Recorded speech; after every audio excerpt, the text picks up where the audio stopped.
হলো? কেন কেন হলো? গোটা এলাকা জুড়ে যাচ্ছে, এলাকার মানুষ ঘর দর কিচ্ছু নেই, গরু মরে ভাসছে, তার পাশে একটু ডাঙা মতন জমি আছে যেখানে জল জমেনি, সেখানে 4টা বাচ্চা খালি গায়ে নীল রঙের স্কুলের প্যান্ট পরে ঘোরাঘুরি করছে, পায়ে জুতো নেই, পেটে ব্যথা, কাঁদছে। ডাক্তার দেখাওনি গো? যাও হেলথ সেন্টারে যাও, ডাক্তারটা দেখাও, বাচ্চাটা শরীর খারাপ হয়ে যাবে। বললো দিদি এমনিতেই হেলথ সেন্টারে ডাক্তার আসে না, এখন তো বন্যা হয়েছে, ডাক্তার কেন? কেউই আসে না।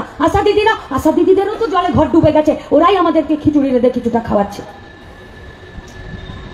গল্প বলছি,